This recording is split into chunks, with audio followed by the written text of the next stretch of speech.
გამარჯობათ მეგობრებო, მოგესალმებით. პირველ რიგში ყველას გილოცავთ წველით ახალ წელს. პირველი ლაივია ამ წელს, 2026 წელს და ვფიქრობ, რომ ეს წელი იქნება საქართველოში ცვლილებების მომტანი. ცვლილებების არა მარტო არავის ეგონოს, რომ გულისხმობ მხოლოდ და მხოლოდ ხელისუფლებას, გულისხმობ მათ შორის საქართველოში ქართველი ხალხის მენტალური გარდატეხის წელი იქნება სავარაუდოდ, იმიტომ რომ მთელი ეს წლებია ძალიან დიდი ბოღმა, შური, ზიზღი და ურთიერთგაუტანლობა, ერთმანეთის არდაფასება მძვინვარებს საქართველოში. იმ საქართველოში, რომელიც ჩვენ ძალიან გვიყვარს თითოეულ ჩვენგანს, საქართველოში მცხოვრებ თუ მის ფარგლებს გარეთ მცხოვრებ ქართველებს და ვფიქრობ, რომ სწორედ ახალი წლიდან, აი ეს 2026 წელი იქნება ერთმანეთის დაფასების, სითბოსის, სიყვარულის წელი, როდესაც მართლა შევძლებთ ასეთი მენტალური ცვლილებების შეტანას ქვეყანაში.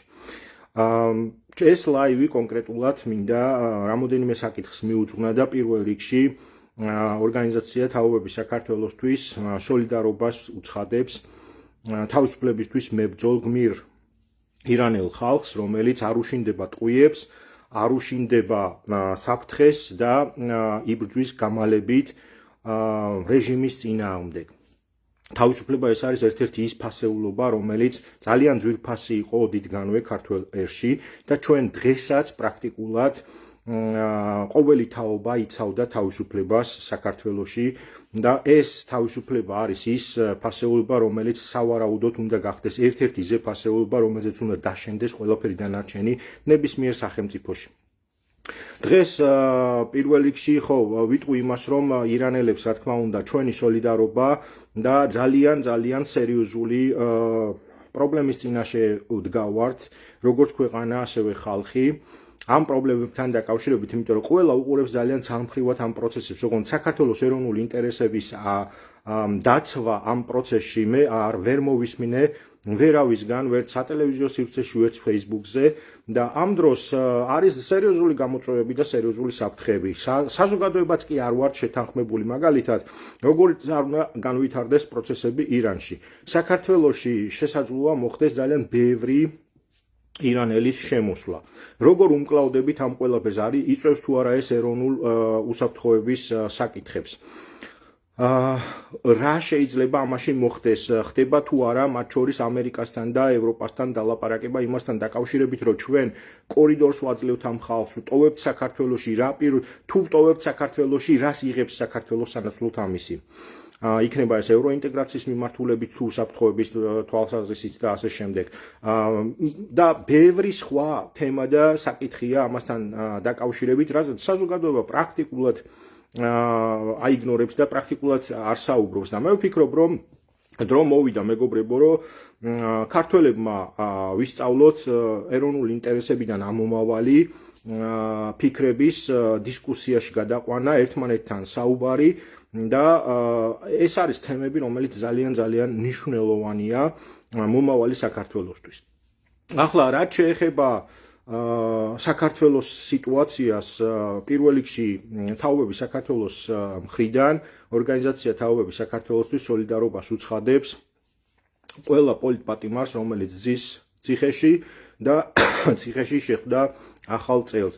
ასევე ყველა იმ ადამიანს, რომელიც აგერ უკვე 400 დღეზე მეტია დაუღალავად აპროტესტებს რეჟიმს საქართველოში. მეგობრებო, ეს არ არის მარტივი საქმე, არავის ეგონოს, რომ ეს ამბავი რაღაცა მიჩუმათებულია, ან ვიღაცას არ ესმის, ან ასე შემდეგ. შეიძლება ვიღაცა სამზარეულოში ზის და თავის ოჯახის კვებას უზრუნველყოფს, მაგრამ ეს იმას არ ნიშნავს, რომ ამ ადამიანს არ აწუხებს ან არ ესმის. ყველა ადამიანს ლაგოდეხიდან დაწყებული სარფით დამთავრებული საქართველოში მაცხოვრებელს ძალიან კარგად ესმის, რომ საქართველოში არის მძიმე სიტუაცია. როგორ უშველოთ, ამაზე მსჯელობა ძალიან აუცილებელია, მაგრამ სამწუხაროდ ძალიან ნაკლებია. როგორც წესი, ემოცია გვჭარბობს, ჩვენ სამხრეთელები ვართ, გადაწყვეტილებაზე და გამოსავლის ემოციების ნაცვლად ემოცია გვახჭობს ხოლმე და ხშირ შემთხვევაში გვინდა რომ რაღაცა ხმამაღალი სიტყვებით გადავფაროთ ერთმანეთის აზრი და ვერაზროს ვერ მივდივართ იმამდე როგორ შეიძლება მოგვარდეს ეს სიტუაცია. სწორედ ამიტომაც თაობები საქართველოს ეგიდით შაბათს გაიმართება ონლაინ შეხვედრა, სადაც დასწრება იქნება ღია ყველასთვის. Zoom-ის ლინკი ღიად დაიდება Facebook ჯგუფში თაობები საქართველოსთვის და ყველას ვისაც ეს ქვეყანა გიყვარს და მე დარწმუნებული ვარ ასეთ ქართველს ვერ ვიპოვით ფიზიკურად ვერც საქართველოში და ვერც მის ფარგლებს გარეთ რომელსაც ეს ქვეყანა არ უყვარს და მისთვის სულ ერთია რა მოხდება ხვალ საქართველოში. ამიტომ ყველა მეგობარო ყველა მეგობრებო ყველას გთხოვთ რომ შემოუერთდით live-ს რომელიც ხვალ იქნება Zoom-ში შაბათს და ჩაერთეთ დისკუსიაში ვიმსჯელოთ გამოსავალზე. გამოსავლის გარეშე არაფერი არ მოხდება. ამავდროულად რადგანაც შევეხეთ პოლიტპატიმრებს, მინდა რომ ჩვენი თაობები საქართველოსთვის სახელით მოკითხვა სოლიდარობა და მხარდაჭერა გამოუცხადოთ ერთადერთ ემიგრანტს რომელიც ზის ციხეში ეს არის ნანა სანდერი. ასეთი ინფორმაცია არსებობს რომ ის აპირებს შიმშილობას და ძალიან გვინდა ვთხოვოთ რომ მან ეს არ გააკეთოს, იმიტომ რომ საკუთარი სიცოცხლის დაზიანება და საერთოდ მათი ჯანმრთელობის დაზიანების ხარჯზე არ მგონია რომ რაიმე შედეგი იყოს საქართველოს წინსვლასთან დაკავშირებით. ამიტომ სხვა გამოსავლები უნდა მოვძებნოთ ყველამ ერთად და საჭიროა რომ რაღაცნაირად მოუწოდოთ პოლიტპატიმრებს და განსაკუთრებით ნანას, რომელიც ვიცი რომ ძალიან ემოციური ადამიანია, მას ძალიან უყვარს საქართველო და სწორედ აი ამ სიყვარულის გამოა რომ ისჯება ის დღეს ციხეში. ჩვენი მხარდაჭერა, სრული მხარდაჭერა მას და რასაკვირველია ჩვენ ვცდილობთ საერთაშორისო თანამეგობრობა ჩავაყენოთ საქმის კურსში თუ რა ხდება ციხეში ვინ არის დაპატიმრებული, რატო არიან დაპატიმრებულები და ასე შემდეგ და როგორ შეიძლება უშველოთ მათ. მოკლედ მეგობრებო, ძალიან მინდა რომ გთხოვოთ ყველას რომ შაბათის Zoom-ში ჩაერთოთ და ეს ინფორმაცია გადააზიაროთ. ამ live-ს აუცილებლად კომენტარებში დაურთავ Zoom-ის ლინკს, რომელიც შეგიძლიათ რომ ყველამ ისარგებლოთ და შემოხვიდეთ. საბოლოო ჯამში ეს ქვეყანა არის პატარა. საქართველო არის პატარა. გასაყოფი არაფერი არ გვაქვს. თუ რამეს ვიყოფთ ან ვერ ვიყოფთ, ეს არის მხოლოდ და მხოლოდ გარე ფაქტორები და გარედან შემოსული გავლენების დანერგვა ჩვენს ემოციურ ფონში. შესაბამისად, ჩვენი манипуляცია ხდება თითოეული ქართველის სწორედ აი ამ საკითხებით და თემებით, რომ რაღაცა თითქოს გასაყოფი გქონდეს. არაფერი არ გვაქვს მეგობრებო გასაყოფი, ჩვენ ერთი საქართველო გვაქვს, ერთი საქართველო უნდა ავაშენოთ და უნდა ავაშენოთ ყველამ ერთად.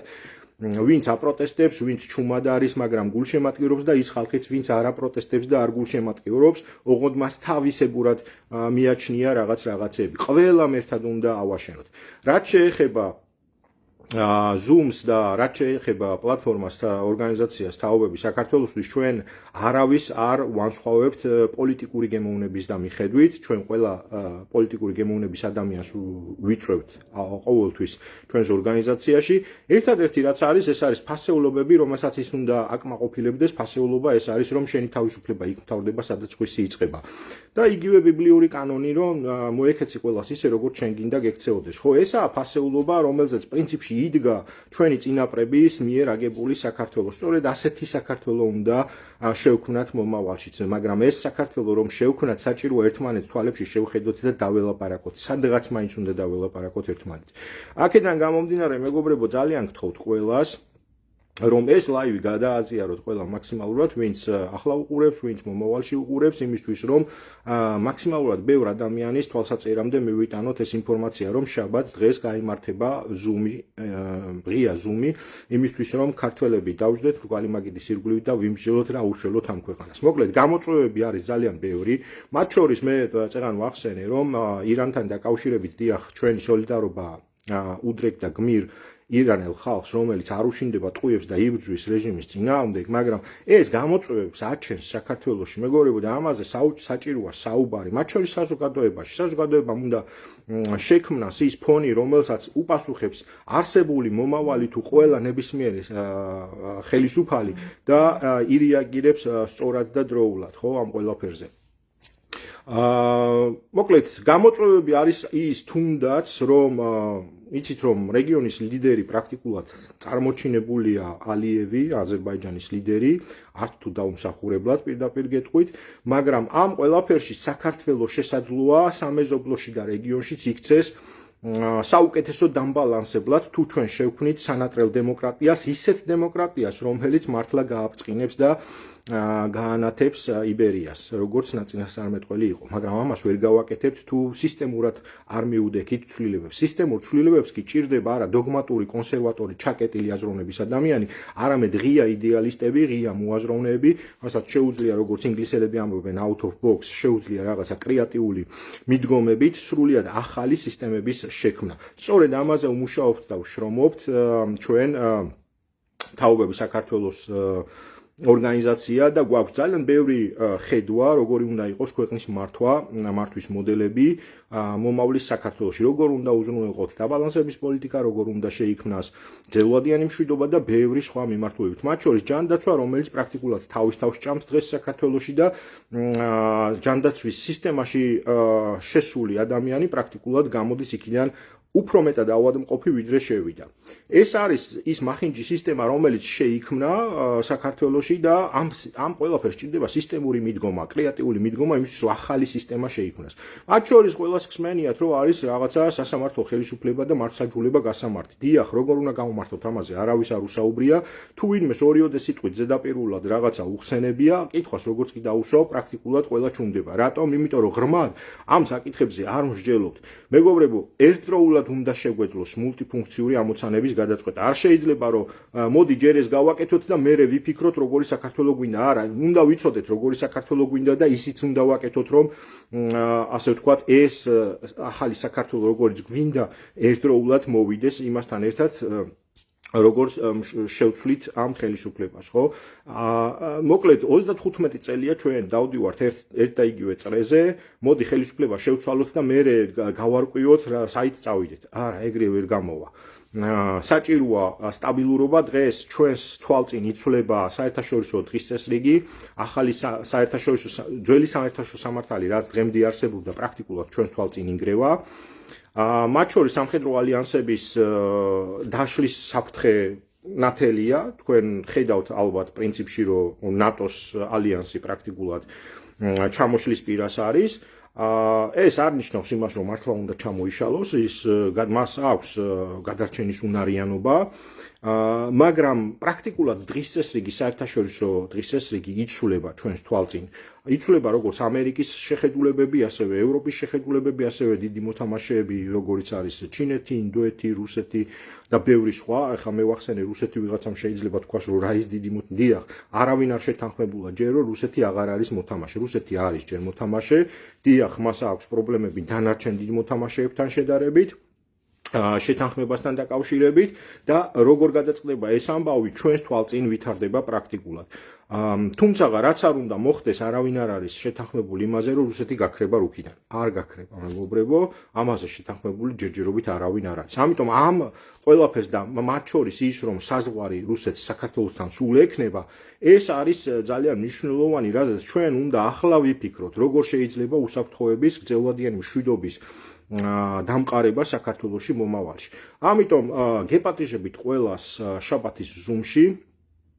ძალიან გთხოვთ კიდევ ერთხელ უმორჩილესად ყველას, რომ გადააზიაროთ ეს ლაივი, რომ რაც შეიძლება ბევრ ადამიანის თვალსაჩინამდე მივიტანოთ ინფორმაცია, რომ ხვალ თაობები საქართველოსთვის მართავს ღია ზუმს, სადაც ყველა ქართველს და ყველა საქართველოს მოყვარულს შეუძლია შემოვიდეს და თავისი აზრი დააფიქსიროს ამა თუ იმ საკითხთან დაკავშირებით, თუ როგორ შეიძლება ახალი საქართველო შევქმნათ, სადაც არ არის პოლარიზაცია, პოლარიზაციას გულისხმობ იმას, რომ 2-ად და 5-ად და 18-ად გაყოფილი ხალხი, სადაც ყველა ერთმანეთის მტერია, ეს არის საშინელება, ამიტომაც ჩვენ უნდა შევთანხმდეთ თუნდაც იმაზე, რომ კარგი არ ვსაუბრობთ, ვინ ცუდია და ვინ კარგი წარსულში, ვსაუბრობთ მხოლოდ მომავალზე, ვსაუბრობთ როგორი უნდა იყოს მომავლის საქართველო და ვსაუბრობთ იმაზე, როგორ მივიდეთ ამ მომავლის საქართველომდე. ეს არის ამოცანა, ხო, რომელიც შესასრულებელია და რომელიც ყველამ ერთად უნდა შევასრულოთ, ყველას ვალია, ყველა ქართველის ვალია.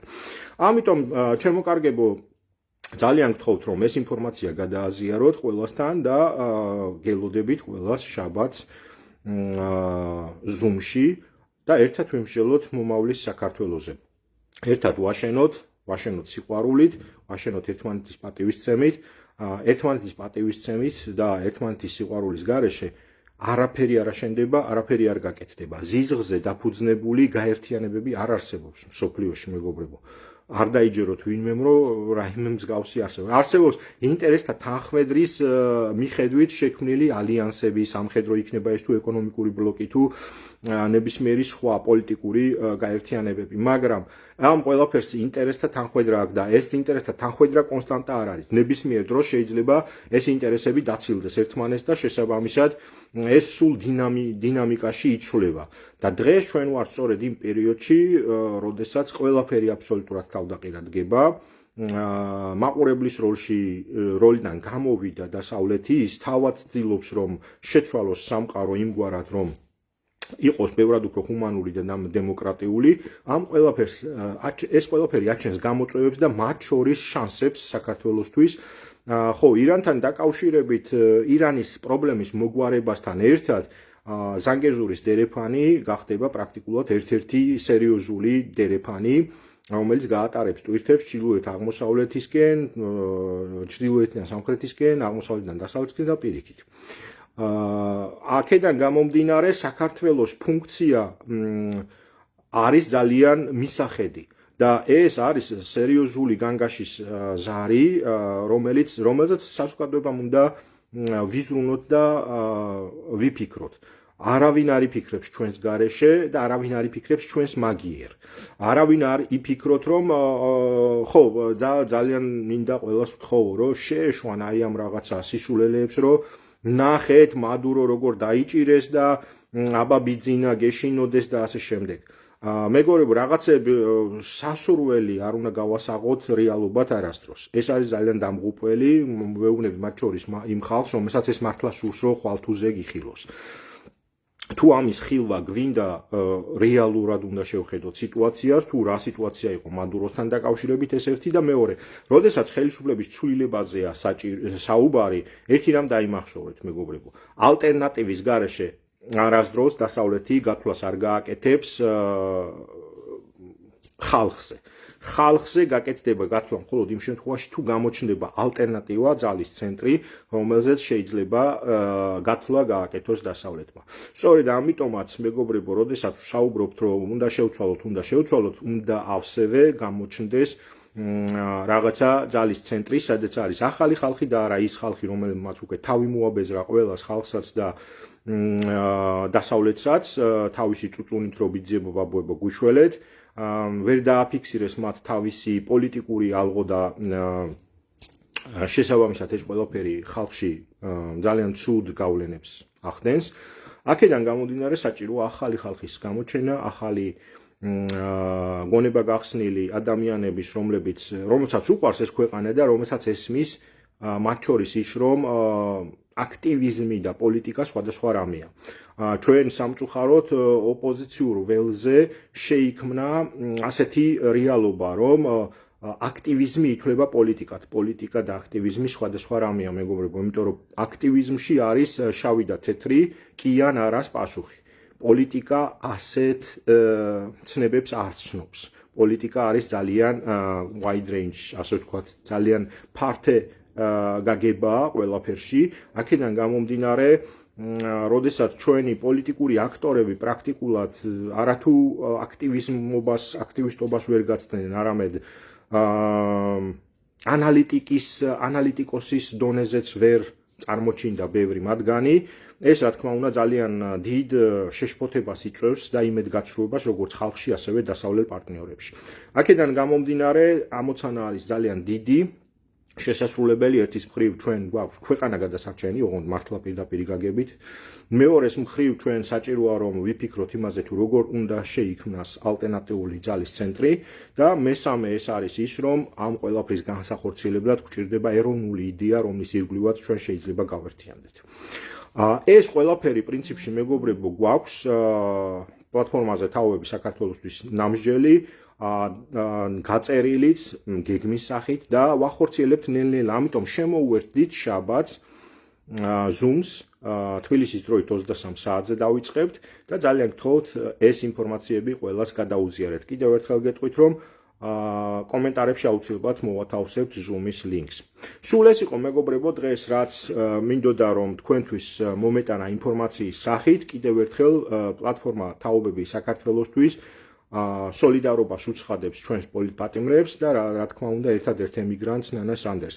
ასევე ეს ლაივი ეძღვნება გმირ და შეუპოვარ თავისუფლებისთვის მებრძოლ ირანელ ხალხს, რომელიც ტყვიებს არ უშინდება და იბრძვის რეჟიმის წინააღმდეგ. უსურვებთ მათ გამარჯვებას. და ასევე რასაკვირველია ვისურვებდით რომ საქართველოშიც მოხდეს თავისუფლების წყურვილით გაერთიანებული ეროვნული იდეაზე შემოკრებილი ქართველი ხალხის გამარჯვება, რომელიც საბოლოო ჯამში ქვეყანას გაიყვანს გამარჯვებამდე, მიზნების შესრულებამდე და საბოლოო ჯამში იბერია გაბწყინება ეს რაღაცა ღმერთი კი არ გააკეთებს, ჩვენი გასაკეთებელია, ამერიკა კი არ გააკეთებს ან ევროპა. თუ ამერიკა ან ევროპა გააკეთებს, მეგობრებო, მერწმუნეთ, არა აქვს მნიშვნელობა ამას ვინ იტყვის. თუ ამერიკა გააკეთებს ჩვენს მაგიერ ან ევროპა გააკეთებს ჩვენს მაგიერ, მერწმუნეთ, რომ ეს არ გვაწყობს. არავის, ვისაც საქართველოს ეროვნული ინტერესები გაინტერესებთ. ამიტომ ჩვენი გასაკეთებელი ჩვენ უნდა ვაკეთოთ. კიდევ ერთხელ გილოცავთ ახალ წელს, ვინაიდან ეს დღევანდელი დღე და ლაივი არის პრაქტიკულად პირველი შეხვედრა ჩვენი ამ ახალ წელს და გისურვებთ ჯანმრთელობას, ბედნიერებას და გამარჯვებას. წარმატებები ყველას, გამარჯვებები ჩვენ ხალხს, გამარჯვებები საქართველოს. ერთად გავიმარჯვებთ. მომავალ შეხვედრამდე.